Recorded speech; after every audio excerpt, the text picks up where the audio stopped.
Taped from New Jersey, it's the SNL Nerds, the show where two comedians from New Jersey say critical things about comics who are far more successful than we will ever be. I'm your co-host, John Trumbull. With me, as always... Oh, hey, it's Aaron Patterson, other co-host. Yeah, a lot of evers there, man. Yeah, well, I wanted to qualify it. That's really disheartening. Yeah, well, I mean, it's not inaccurate, though. I know, but my mom listens to this, man. Come on. Oh, that's sweet. She doesn't, but I don't know. But you want her to. I just want to put it out in the ether. It's on my vision board. I don't know if my mom listens to this. She probably would. Yeah, I mean, it's one. She's sweet like that, but now you're dissing my mom? No, my mom a bitch? No, okay. Not at all. All right, maybe that's what I heard. I'm sorry. I'm sure your mother is a very, very sweet woman. Damn straight. You know. So Miss Patterson's a saint. Yeah, Darren and we had a busy week. Oh my God! Darren just got back from Washington D.C. where he was in a comedy festival. Tell us about that. Yeah. Oh no, it wasn't a comedy festival. Oh, it wasn't. Well, my wife came out with a book and she was in a book festival. Okay. You don't even know who I am. You said festival. I automatically assumed comedy festival because I knew you did a setup there. I did do a setup there. Shout out to Hayward Turnipseed Jr. That's his name. Yeah. Wow. Okay. He has a show up there at the the Draft House Comedy. It's this great new venue. A lot of comics with it. Like when I went up there, Dan Soder was there. He just did a set, and it's this great comedy venue. And Haywood runs a show there called Attack of the Comics. And he just has like a bunch of comics. They had a great crowd. It was like about. Honestly, it was like the show started like around like 11 o'clock at night. There were, I would say, about 30, 35 people there. It's a good, great show, great venue, and I did awesome. That's terrific. I'm so happy for you. Yeah. That's great. I just had a local show here at Tierney's in Montclair, where we've both done a lot of shows. We're co-hosting there in. Just 2 weeks. It's our home club. It's our home club. Double T. It was the first time I'd been up there in a while. We had a nice fundraiser for Alzheimer's New Jersey. Nice. It went really well. I had a nice set, and I was very surprised. So you sound shocked that you did well. I didn't know what to expect. I didn't prepare the way I was planning to prepare, but oh dear. I just went up there and winged it slightly, but it went really well, and I got it on video. So nice. So nice. So you got a tape now. So there's a record of it. Nice. There you go. Some sort of time capsule. So that's nice. That's future nice. generation can see how awesome you did. That's right. And maybe I can send it around and maybe get some other jobs elsewhere or something. Other jobs, festivals, bookings, club owners, promoters. That would be nice. Nice. Send that baby out. That would be a nice novelty for me. But even though we had all this other stuff going on in our lives, we still made time to watch Saturday Night Live. Still made time. Because it's a third episode. We are not slacking off yet. No. We're not the writers of Saturday Night Live. No, that's messed up. I'm sorry. Wow. Hurtful. All right, well, let's go into it. Wow. Okay. Let's go into it. We're gonna try and make this a quick episode because we're recording this very late on Sunday night. We are pooped. It was the only time it could fit into our busy schedules. Oh, we're busy people. So this episode, it was the third episode of the season, the 44th season. It was host Seth Meyers and Paul Simon. Yes. Two SNL favorites, two SNL greats, icons, I would say. Yes. In the pantheon of Seth SNL. Meyers, he was on the show for 12 years. Or he worked for the show for 12 years. Yeah, I think he was like a writer, and then he was head writer. He was a writer, became head writer. Then he was head writer, and he did the Weekend Update. He was a cast member before that. He's you name it, he's done it. Yeah, and Paul Simon, he goes back to like the first season. Yeah, he's like back in like the 70s. Like him and Lauren are like tight like that. Yeah, and actually the 10 p.m. rerun. I don't know if you had a chance to catch that. I missed that. They played. One of the early episodes that Paul Simon hosted. It was Paul Simon hosting, and George Harrison is the musical guest. Oh, shit. And it was that classic opening where he comes out in the chicken suit, or the turkey suit, I guess, because it was near Thanksgiving, and he sings "Still Crazy" after all these years. Oh yeah. Oh, I missed that. Son of a. It was neat to see. It was mostly like the musical segments. Oh, okay. So there's a lot of Paul Simon, a lot of Paul Simon, and duetting with Mr. George Harrison. My God, George Harrison. He might be my favorite Beatle. Oh yeah. For a while I thought I was a Paul guy, but the more maybe as I get older and more mature. I'm thinking, I'm more of a George. Okay. Yeah, that's just me. That's me. All right, that's cool. Don't at me, as the kids say. All right, so the cold open of the new episode, we had a C-SPAN segment covering Trump and Kanye West, right? With Alec Baldwin's grand return. I know. As Donald Trump. We hadn't seen him at all in the first two episodes. Yeah, I think he said he wanted to cut back on it because just. Too much Trump. It's just too much Trump. I think. I'm sure that gets exhausting. Yeah, it does. You don't want to live in that guy's skin for too long. Yeah, you don't want to become him. That's the ultimate curse. And and we had Chris Redd playing Kanye West. Pretty good impression. I thought it was good. I thought it was solid. We used to have Jay Farrell playing Kanye West. Yeah, that was one of his go-to guys. Yeah, I thought Chris Redd maybe did a better impression than Jay Farrell. I mean, Jay Farrell is good at impressions. He does a flawless Will Smith and an amazing Denzel Washington. His Denzel is great. Denzel, and I never thought about oh wait, no one does a Denzel. And he was the first one to do a Denzel, and oof, I get chills. But I thought Chris Redd did a great job as Kanye. He was very funny. He had a good impression. I thought it was good. I mean, I wouldn't be surprised if he does it again in the future. They have him do it again. In the future. I think that could be one of his go-tos, and it's nice to see one of the newer people like Chris Redd sort of coming into his own on the show and blossoming a bit, and exactly. Getting some go-to bits. Yeah, exactly. I kind of saw that too, for Heidi Gardner too. I saw we'll talk about it later, but there was a couple of scenes where she was kind of really good week for Heidi Gardner. I saw, oh hey, she can do that. You can see it slowly happening. She just might be the next thing. Yeah. I thought she was really good. I thought she was really solid.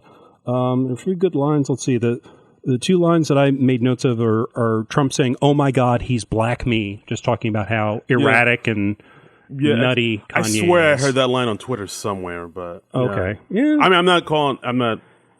I know I heard it. I'm pretty sure I heard it, but and the other line, funny. The other line I noted was, maybe we should order your lunch from a pharmacy, and I don't remember who said that or in what context, but I think it was directed towards Kanye. Yeah, I think Alec Baldwin said that was a great line. That was a great line. That was good. That was fun. I gotta use that in conversation somehow. That's maybe show you lunch from the pharmacy. Yeah. Oh. Yeah. You zinged him. Yeah. I got him. That's a zinger. Let's see. Then we had Seth Meyers comes out, does the little monologue. Yeah. Talks about worked at SNL for over 12 years. I cried on my last day, and then I moved down the hall because he's literally on the same floor. Yeah, pretty much. Doing his late night show. Yeah. That's Seth. I like Seth Meyers. I don't watch his late night show on a regular basis, but I enjoy him when I do. I think he's one of the better people on late night right now. Yeah, he's enjoyable. I like him. I like him okay. I don't find him actively annoying the way I find a few other people in late night right now. Oh, name names. I'm not too nuts about Jimmy Fallon on the Tonight Show. Well, no, that's understandable. And I feel kind of bad about disliking Jimmy Fallon because it feels like you're kicking a puppy. Yeah, I mean that's his thing. His thing is just he's just likable and everything's a great time and hey guys, we're having fun. Everything's fantastic. He's too up. Yeah, maybe that's it. He never seems like a real person to me. He's always just like, oh my God, this is so great. This is the greatest thing ever. Yeah. And I can't really get into that as a person because I'm a bitter human being. Yeah, where's the realism, man? Where's the angry Jimmy? That's right. Well, I mean, that was what I always liked about Letterman was he felt like a real person. He would get grumpy. He would get it'd be sarcastic. Yeah, sometimes you'd have a guest on he didn't really respect, and he kind of jab him a little bit too much. You could tell, and so when he really liked somebody, it meant something. Yeah, exactly. And when you're praising literally every person who's sitting across from you, it gets old. Yeah, Jimmy Fallon's like a big golden retriever or something like that. Yeah, just jumping around hey guys, hey, what's going on? He's just going to lick you on your face, and it's fun. It's nice. Yeah. I don't begrudge anybody who likes him. He's just not for me. But Letterman's more like a cat where you have to like work for his affection. Yeah. Cats and dogs, people. Cats and dogs. Human sacrifice. Cats and dogs living together. But I enjoy Seth Meyers on the occasions where I check him out on his show. He's good, all right. Like his really segment's always pretty funny. He's a good guy. Let's see. Thumbs up, Seth Meyers. Yes. Let's see. And he told a story about Kanye West interrupting speeches. Yes. And when Kanye West was on the show, he was like, we should do a sketch with you interrupting an award show speech. Right. And he's like, yes, that's funny because I do that. Right. And then the kicker was, this was 2 years before he did the Taylor Swift thing. It's so insane that I believe it. Yeah. It's like, it's just like, what? And then you think for a minute, you're like, oh, okay, yeah. Yeah, that sounds about right. That was a good story. I enjoyed that. Yeah, no, I dug it. I thought it was a strong monologue, and yeah. Okay. So let's see. The end. First sketch. There was an IFC special screening south of Mason, and Seth was the director of this movie, and it was basically just him getting odd questions from the audience. Yeah, it's pretty one note. I thought it would be a thing because the first one was A.D. Bryant saying, "Oh, how come your dad was played by a man?" And I thought it would be like a more of a thing where they'd be kind of maybe attacking like the PC stuff. Yeah, PC culture. But then they went to the second person, and there was just Kate McKinnon acting weird, and it's like, oh, okay, no, it's just weird people. I remember liking Kate McKinnon in her character bit a lot. Oh yeah. Her character was like kind of a seductive type of person, as I recall. She had like a black wig, and she was like kind of slinky. Type of deal. Yeah. I don't remember. Not the toy, but the movement. she actually backed downstairs backwards. Alone and in pairs. Yes. There was one throwaway gag that I loved was Heidi Gardner. She introduced herself as Adele Azim. Ardell Dazeem. Yes. Who is John Travolta, like a couple of years ago at an award show, he introduced. Oh, I didn't notice that. What's her name? Now I'm going to mangle her name. The singer. India Menzel. India Ari. Yeah. No, India Menzel. Yeah. India Menzel. That's closer than I was going to get. Yes. Guys, we apologize. We're so tired. We're very tired. It's very late. We didn't Google things. I'll look it up because it's gonna. And it's going to bother you, but I didn't realize you introduced her by that name. It was a throwaway thing, but it made me chuckle. Okay, but I did like how he said, "Oh, like she was like an aspiring actress," and he said, "Oh, I'm available for your acting," and then he said, "Oh, great, we have a play coming up." It's like, "Oh no, no, never mind." Yeah, I mean, I feel like that's like an inside joke for any actors in New York City. Like, I guess. Acting isn't or in plays aren't a very... I think that's more of an LA thing, because from what I understand, like the theater scene in LA is not real big, because it's such a TV and movie industry town. I've heard that. Indina Menzel. There we go. IDINA Menzel. So, we just officially did better than John Travolta when he was introducing her at an award show. Why didn't John Travolta get his phone out and just Google? I mean... See? So if we can do it, why can't he? But, Scientology cured his dyslexia, so... Oh, wow. So that's what he's claimed. Is that... I didn't even know he was dyslexic. Yeah. What? Yeah. Vinny Barbarino? Yeah. But, he says Scientology cured it. And obviously did a great job. Yeah. So, let's see. Next, there was a film segment with a testosterone booster supplement. Oh, yeah. I like this one. That turned the fellow into a psycho. Was it Beck Bennett? I feel like it was Seth Meyers. Okay. Because it started off as like a commercial for like a man who's like, sex drive is getting low as you get older. And then he took this supplement. Yeah. But then the supplement kind of made him into this dude with like a two black goatee and a bald head. And yes. And he satisfying his wife like almost to the point that like she can't take it. She's like icing down her crotch. It was like you're running into your wife, but she has like osteoporosis, so she's throwing out her hip. And she has osteoporosis. It was that was funny. And so he takes another supplement to bring him back. Yes, to bring him back down as a normal person. Beta male. Beta male. Great name for it. I enjoyed it. It was funny. I liked it. Yeah, I thought it was funny. It was cute. I dug it. Let's see. Next there was a live sketch that was called Thirsty Cops. Yeah, And this was. Go ahead. It seemed like really one note. Like You didn't like it. I mean, I thought it was interesting, but it just seemed like. It seemed like the concept. I don't, you go first. I'm going to back up a little bit because the premise of the sketch we had Seth Meyers who was pulled over, and Leslie Jones and Ego Nwodum. Excuse me. Okay. She's still very new, and it's very late. And so they were partners, and they were the thirsty cops, and thirsty as the kids say, as in horny. Yes. They need to get some. They like the cut of his jib. Oh. They were making him walk back and forth. They're checking out his package. They're checking out his hindquarters. Yes. And that I like this one. I thought Leslie and Ego had a lot of energy. They did to it. Yeah. And as I've said on our previous episodes, Leslie is not one of my favorites, but I thought she did a solid job. She did, yeah. In this episode, yeah, or in this sketch. Yeah, I just thought it was one of the sketches was like very one note. It's like, oh yeah, the horny cops, go. Yeah. I don't know. Maybe I wanted more. Or I expected like a turn somewhere. You wanted more of a twist. Yeah, or something, or a turn, or some type of something, but it never came. I was like, okay. Well, yeah, I definitely enjoyed it more than you did. Yeah. To my great surprise. Yeah, look at that. Because usually when Leslie's on, I'm just like, okay, well, let's get through this. And you usually shiver and in a corner with a blanket over you.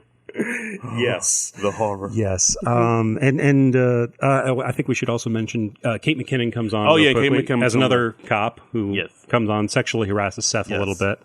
Right. It seemed like over the course of the night, Seth wasn't doing. He was basically playing himself in a lot of sketches. It seemed like he wasn't doing a whole lot of character stuff, which surprised me. I don't think he's ever really done that, has he? Well, I mean, I remember him doing sketches and doing character work before he became the Weekend Update guy, but maybe he's just. I think from what I remember, like when he was doing sketches, he was always just kind of like an average guy. Like he doesn't really do impressions. Like he did one impression of Hugh Grant, and that's because he kind of looked. I remember that. I remember that. But if you look at the sketches with Seth Meyers, he doesn't do a lot of like character work. It's he mostly just plays like an average dude. Yeah, I believe so, and that's why he said like the Weekend Update desk was a better fit for him, so he'd just be a better dude. He was definitely a good fit for the Weekend Update desk. I have fond memories of a few sketches that he did. Actually, Vulture had an article this week. It was like, Seth Meyers' best moments on SNL. Really? And they, right. and they and that sounded too. I watched a few of they had the YouTube links to the sketches, and there was a thing when Jude Law hosted. They were Michael Caine and Peter O'Toole, and they were both drunk, and they were going into like a fast food restaurant late at night. Okay, and that was pretty good. And there was another sketch I had fond memories of, where it was Seth as like this young 12-year-old detective who was like this Encyclopedia Brown type. And Amy Poehler was his little sister. I don't remember that. And the two of them were helping out John Goodman, who had to solve like the series of murders of prostitutes. Oh, jeez. And just the contrast between those. And I liked that sketch. Yeah, it sounds like Mystery Team. Yeah. All right. A little bit like Mystery Team. Yes. Okay. All right. But that was good. Let's see. Next. Look at me learning. I didn't know that. All right. Yeah. I'll send you the link. Please I'll send you the link. Next, there was another film segment. There was A Frightening Tale, which was them telling stories around the campfire. And Seth tells this story about being set up with an aspiring filmmaker played by Kyle Mooney. I feel like this is something like if you're in the business, you get immediately. Like I mean, we're sort of in the business, I guess you could say. Yeah, I mean, if you want to be kind, yes. Yeah, but like I like this one. I thought it was funny. I mean, Kyle Mooney, I'm usually hot and cold on, but I thought he was good this sketch. And I thought it was a pretty good sketch. I'm sure it was inspired by a real life experience from somebody. I'm sure. I mean, from what I've heard, like that happens quite a bit. Like where somebody's like, "Oh, you're looking to get in the film? Well, I know so and so, and have coffee with him." And Kyle Mooney was playing this kid who was like just out of college, and he had all these insufferable opinions. Yeah, like everything's a reboot. I mean, why are we doing this? I mean, And the sad thing is, like, I can actually picture myself saying something like that, but to a friend of mine, not to another film dude. Right. I just crabbily, bitch and moan into microphones. Yes, which we do. I don't bother other people with it. Because no one's going to listen to this. Yeah, No. Except my mom. Except our moms. Yes. Hi, Mom. Yes. Hi, Mom. But I enjoyed it. Now, I liked that it was like sort of a curse that he had to pass on to another person. Yeah. I'm so sorry. It was sort of like The Ring or was The Ring the one where you have to watch the video and you have to make somebody else watch the video? Yeah. It's like a chain letter type of dealio. Right.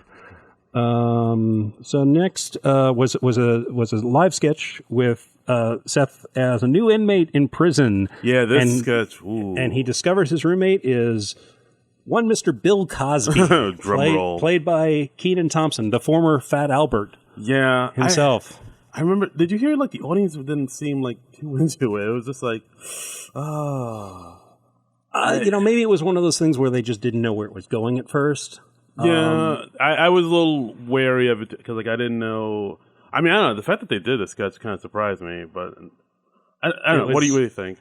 I was impressed that Kenan was like, "Yeah, I'm gonna finally burn that Bill Cosby bridge," because I remember like a thing years ago when maybe allegations came out. Kenan made an appearance on Weekend Update, and it was like, and he was basically saying like, "I like to work. I'm not going to touch this."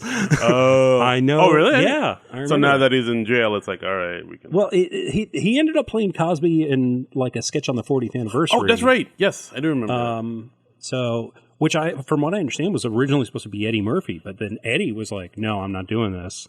And that's weird because Eddie fucking notoriously took him down in Raw, and now. I don't know. I don't know what's going on. I wonder if it was like because it was the Cosby thing, or if Eddie was just like, "No, I don't want to do a sketch." At the end, or maybe both. Yeah, maybe. Who knows how Eddie's mind works? I don't know. We're gonna have to mind meld with Eddie Murphy that's true. someday, and we'll figure this all out. Calling Eddie Murphy. It was. I thought it was a pretty good sketch. There were some good laughs. Yeah, there was some interesting stuff, like the hoagie and the animal poster, and the animal poster upside. I mean, it was like he had a tunnel from behind the poster, very Shawshank Redemption. Yeah. And we find out he'd been in prison for literally 4 days. Right. It's like, you dug this in 4 days? Yeah. And the turtle, he got a turtle and he thought it was Quincy Jones. Yes. That was like weird. But I mean, Kenan does a very good Cosby. Obviously, he got to observe the guy close up. Yeah, absolutely. I'm sure. So it was a good sketch, I thought. That was another contender for me for sketch of the night. Right. Let's see. Next, we had Mr. Paul Simon. Yes, doing his musical guesting appearance. Paulie Si. He did a couple old tunes because apparently his new album is called "In the Blue Light," which is new arrangements of his classic songs. Right. With orchestral backing. Wait, what was the first song? I thought the first song was. The first song was one I recognized. It's called "Can't Run But," and it's from "Rhythm of the Saints," which was the album he did right after Graceland. I thought that was a totally new song. That's why I didn't recognize it.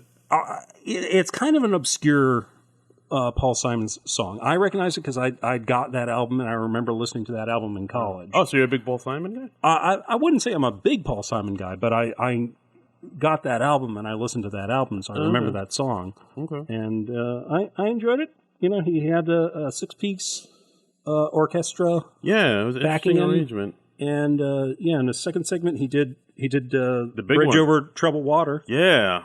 Which was kind of funny because on the 10 p.m. rerun with Paul Simon, he also did Bridge Over Troubled Water. Wow, that song. So I got to hear two Paul Simon Bridge Over Troubled Waters. Which one do you like better? In one. Probably the new one. Oh, interesting. I guess. It's a little weird hearing Paul Simon sing that song instead of Art Garfunkel. It is, yeah. Because Garfunkel's vocal for that is so iconic. Yeah, I mean that's like the biggest thing he's ever done. That's the Art Garfunkel song. That's the Simon. And, I mean, I know Paul Simon wrote it, of course, but right. But it's. Oh, I thought it was. I mean, you do hear his voice go. You know, he's an older man, so the voice isn't as strong, but it's still a decently strong voice. But always nice to hear Mr. Paul Simon perform. I've never seen him in concert or anything, but You should. Have you? No. Okay. But I mean, you should. But I should. Yeah. Let me know as a 46-year-old white dude, I should be seeing Paul Simon. It's like in the bylaws for your people. Right? Is it not? For my people, yes. Yes, I am legally required to see Paul Simon. Yeah, I got to see Paul Simon, Fleetwood Mac. Billy Joel. Right. And, I think that's about it. Yeah, that sounds about right. Yeah. That sounds about right. Okay, well, I got some work to do, obviously. No. You got homework. I got a homework, son. So, of course, after the musical guest, we have Weekend Update with our friends Colin Jost and Michael Chai. I love this running gag. Yes. I'm sure no one is sick of that yet. No, it's going to be great. I have just vague notes on this. Let's see. My notes say climate change. This whole episode should be a telethon. Right. I think they were talking about the hurricane down in Florida. Well, yeah. I mean, I think because there was a news article out saying that climate change is going to kill the Earth by 2030. That's right. And they're saying how come no one's talking about yes. this? Everybody's talking about Kanye and other inane things like that Trump says. But meanwhile, the Earth is going to die, in 2030. So that's. And I thought they made the good point that it's a thing that's so huge it's just tough to absorb. Right. Where Michael Che was saying we shouldn't say everything's going to go. We should say these specific things are going to go. Exactly. That makes more sense. I think he also said something like it's like if you owed a bookie $100, you're like, well, I got to pay you $100. And if you owed him $1 million, you're like, well, I guess I'm just going to die. Yeah, exactly. You're just resigned to your fate. Yeah. But also in the segment in Weekend Update, talking about Heidi Gardner, she had that one character that was pretty great. Yeah. She came on. She was like a Goop. She was a Goop staffer by the name of Baskin Johns, is what I wrote down. So it was apparently Goop, Gwyneth Paltrow's lifestyle company. Is celebrating its 10th anniversary. Yeah, she just sells bric-a-brac with Gwyneth Paltrow's stamp on it. And Heidi's character got very nervous because Gwyneth was potentially watching. Yes, and so she gets a little flustered. Yeah, but I liked her character. Her voice is it's not gonna lie.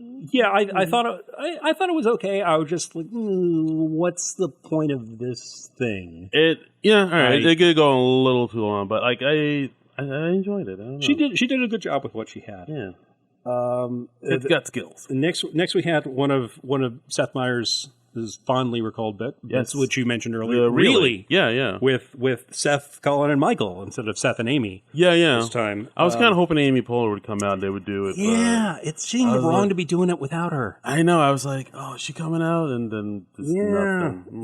Oh. What was the topic? They were talking about Kanye, or I don't know. Everybody's talking about Kanye. I did not make. I wrote down one line, which I believe was from the Really segment. It is so rare you see black people and white supremacists betrayed in the exact same moment. And they were talking about Kanye and Trump when they were embracing. Right. Oh, yeah, that's it, yeah. So, yeah, I think they were just incredulous about the Kanye-Trump. Yeah, that's pretty much it. But, it was all right, not bad. I enjoy the Really. I always like that segment. I remember the first time they did it, I really dug. I forget what they were talking about, but the first time they did it, I was like, oh, that's pretty funny. Yeah. And it became a recurring bit, and I don't think they ever really exhausted it. Right. So it was always a treat when it came up. Surprisingly, we had no Stefan coming up. Yeah. No reference to Stefan. Yeah, I mean, Hader's he's an Emmy Award-winning actor now. Yeah, I guess, he's busy with his own show. Yeah, he didn't have time to, wallow in the mire. Busy doing Barry. Yes. With Emmy Award-winning Henry Winkler. Exactly. He's big league now. He can't. So, yeah. Didn't have time to play with these plebeians. He's outgrown Stefan. Indeed. That's right. Wow. He's hung up the Ed Hardy shirt. That's sad to think, but... this is the world. Thanks, Trump. Yeah, I don't know how it's Trump's fault, but it's Trump's fault. Somehow it's Trump's fault. It all comes back. That's just how it is. And this might be a good place to mention this. One thing I liked was a couple of bumpers going into commercial breaks. Oh yeah. We see Seth leading a llama through the halls. Yeah. Of the studio, which harkens back to a running gag, a classic SNL running gag, where whenever you go backstage, you see Abe Lincoln, a couple of showgirls, and a llama. Really? Oh, yeah. Did you not know about this? I did not know about this. This is like a recurring bit, and it's never really commented on. But I did a little reading about this online, and apparently they did show a llama in some of the early episodes, in like some Eric Idle episodes. Okay. In like the first 5 years, and when Seth became head writer, it became a recurring bit whenever they would show the cast running around backstage, somewhere in the background you see an Abe Lincoln, a couple of showgirls, and a llama. Huh. And I just love it because it's like never commented on. It's just a thing that they do. Wow. That's something like if you're like a real hardcore person. Like and that's something just for you that you exactly. get. And this actually was a test and you failed. So we're going to get a new co-host next week. But ladies and gentlemen, this is my final episode. Yeah. I enjoyed it. I had a great time. But bring up the ending credits song. I want to thank the cast, the crew, Lauren.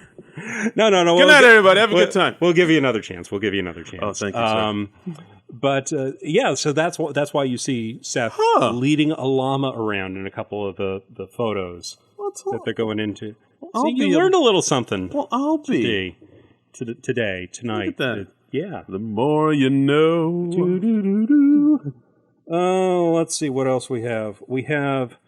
Okay, this was a weird sketch. Bayou Benny's liberal Lenegape. Yeah, that was weird. It was just basically everybody doing Cajun accents, and they were down in New Orleans, but they're all very liberal. They're liberal people.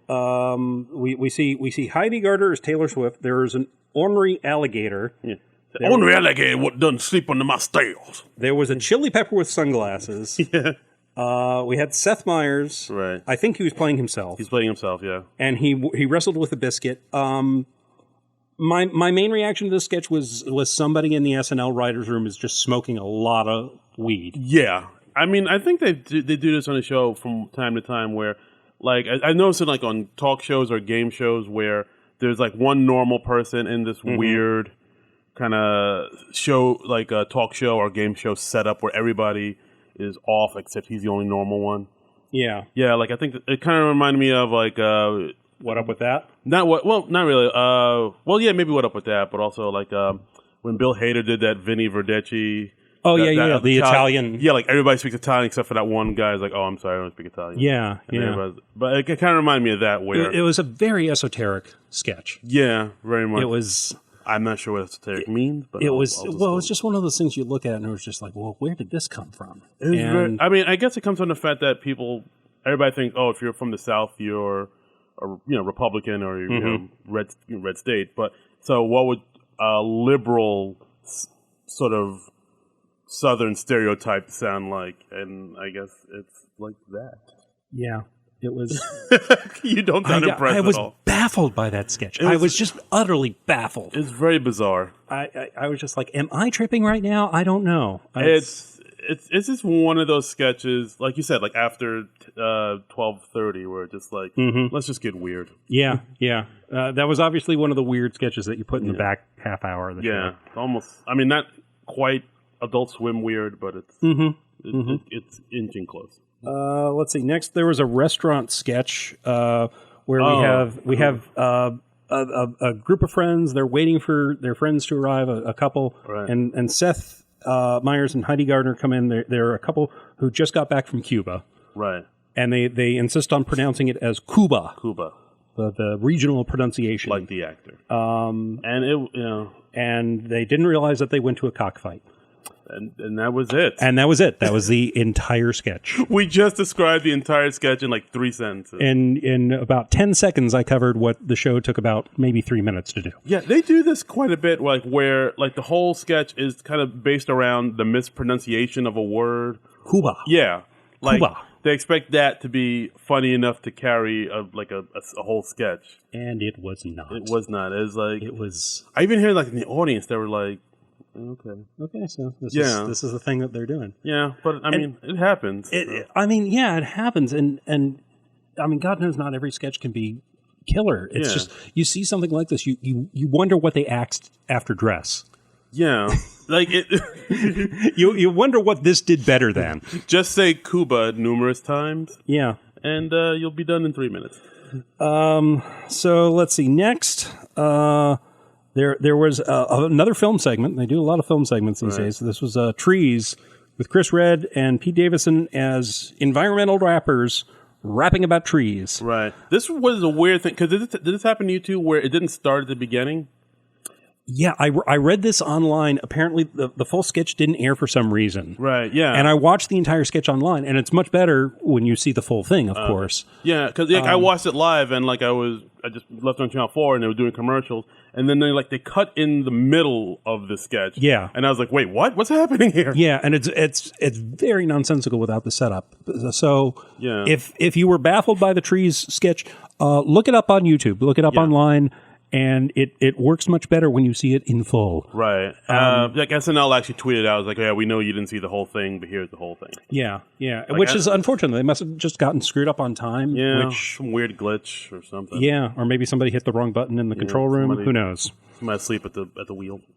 But but I thought Chris Redd and Pete Davidson were both very funny in it. Yeah, Chris Redd, I'm like, this guy's got something. Yeah, he's got sketches, impressions. He could dance like crazy. This guy. I think he might be ready for Saturday Night Live. He might be ready for prime time. Oh, I mean, I'm very excited seeing Chris Redd and Heidi Gardner both come into their own. Yeah, and they seem to be doing it at an accelerated pace. Right. And I do see them in more and more sketches, even more than Melissa Villasenor, which is a little disheartening. Yeah, it was a light week for Melissa Villasenor. I mean, she's always been just kind of the person. She's not at the forefront a lot, but it seems like Heidi Gardner and Chris Redd are getting more and more to the forefront more than some other people. Yeah, but, and it's. I mean, that's the weird thing about the format of SNL is that sometimes even people who are very established.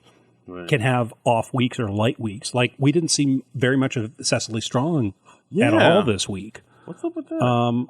And so maybe she just had a couple sketches that for whatever reason didn't get on. Yeah, and that was it. I mean, it's a crapshoot. It is. I don't know. It's a funny beast. You gotta fight for that airtime each week. You gotta fight for your right to airtime. I don't know. Yeah, it's late. We're tired.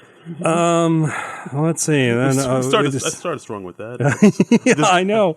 We had nowhere to go with it, though. Nope. And much like we're doing, the show sort of petered out from there. Yeah. The next sketch was the Residence Inn musicians, which they were the house band and a Residence Inn. Yeah.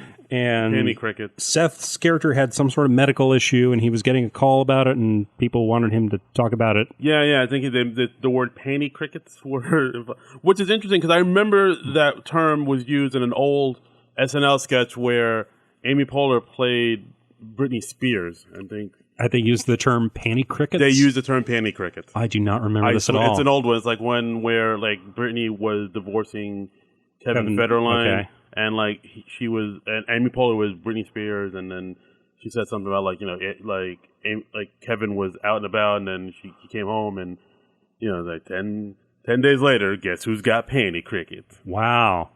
I don't know how I knew that. I just remembered it. But the term panty crickets just stuck. I swear to you, in your head. It's just a colorful euphemism. I've never heard of it before.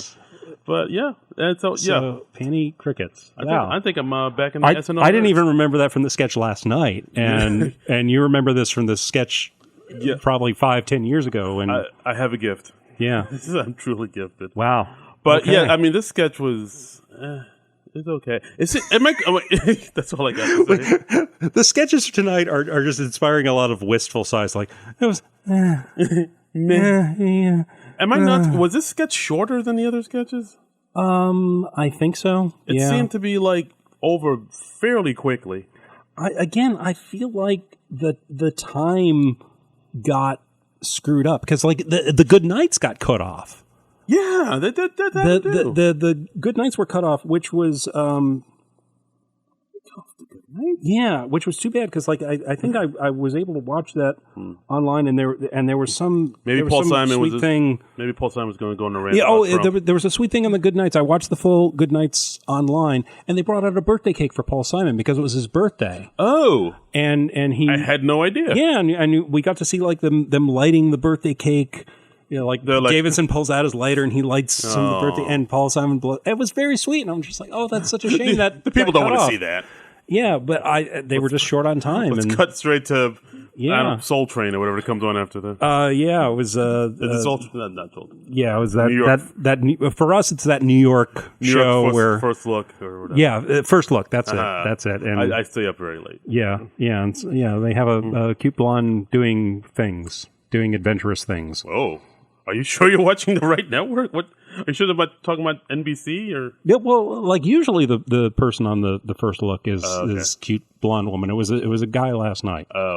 So I guess they either alternate or maybe she's moved on to other cute blonde girl things. to other cute blonde girl things. Gotcha. Whatever they do, I don't know. They don't let me know. I asked them. I'm like, hey, what are you doing, cute blondes? And they're like, no, you don't need to know. 10 feet, remember? Yeah. You have to stay away. The settlement was very, very clear. The courts were very. That's So that was the show. Hey, we did it. I thought it was an all right show. I enjoyed it. I mean, out of the three new ones that came out, it's probably third, I'd say. Oh yeah, You didn't like it as much as the Aquafina episode, or the Aquafina was better. Adam Driver. Maybe Adam Driver and Aquafina were about the same. But yeah, this one I didn't like as much. But I don't know, it happens. Yeah, I enjoyed this episode at the time. I think as we're going through it, I find more to dislike about it, but there were hate. But there were a couple things I really liked. I was pleasantly surprised by the Thirsty Cop sketch, and I thought the Bill Cosby prison sketch was pretty good because like they kept Bill Cosby in shadow in first, and that was like their surprise. Yeah. But I thought it was fun. It passed the time agreeably. Saturday Night Live. It passed the time agreeably. All right, cool. So that's our show, and I guess they're not showing a new episode till November. November 3rd, we're going to have host Jonah Hill and Maggie Rogers as the musical guest. I know Jonah Hill. I'm not familiar with Maggie Rogers. Me neither. Well, let's find out. So we'll find out together. We'll be covering that in November when that comes back. But we have a couple skip weeks. Yeah. In the meantime, and we talked about possibly doing a show or two for the skip weeks. And we're thinking about maybe like our favorite cast members, our favorite cast, our favorite episodes. Why Chevy Chase is an asshole. We talked about that as well. We talked about that. So we're going to have two skip weeks. So right. We haven't discussed this. Are we going to? Are we talking about it right now? We could. All right. I should say, people who are listening to this, you should reach out to us on Twitter. Yes. And tell us what you would like us to cover for the skip weeks, because we're not sold on anything yet. We're just flailing about here. So give us direction. And you can reach out to us. I'm Trumbull Comic at Trumbull Comic on Twitter. I'm at Darren Credible on Twitter. And if you just reach out to us and if you could use the hashtag SNL Nerds, yes, and tell us what you would like us to talk about the show, about the entire history of the show. Help us help you. Do you want to hear us talk about a favorite musical guest, favorite commercial parody, favorite host, favorite host, favorite sketches, favorite cast members? Yeah, things where the show went disastrously wrong. Last week we talked a little about Elvis Costello playing the song he wasn't supposed to on the show. He cut. Yeah, we could talk about times people dropped F-bombs. There's been the whole history of that with Charles Rocket, Jenny Slade. Yeah. Others. So let us know what you're most interested in hearing us talk about, and we will take that in, we will consider that, and we will come up with a good topic for next week and the week after. Oh my God, it's going to be a doozy. Oh, it's going to be so much fun, you guys. Oofa. But that is it for this week. We're gonna wrap it up, and we're gonna get some sleep. Oh my God, we're tired. I'm about to pass out on We're old. We're old. We're so very old. So old. We need a rest. My bones are brittle. But we will see you next week. SNL does not have a new episode, but we will. Damn straight. So we will see you very soon. Thank you, and good night. Night, guys. This has been a non-productive media presentation. Executive producer Frank Hablawi. This program and many others like it on the Non-Productive Network is distributed under a Creative Commons Attribution Non-Commercial No Derivatives license. Please share it, but ask before trying to change it or sell it. For more information, visit non-productive.com.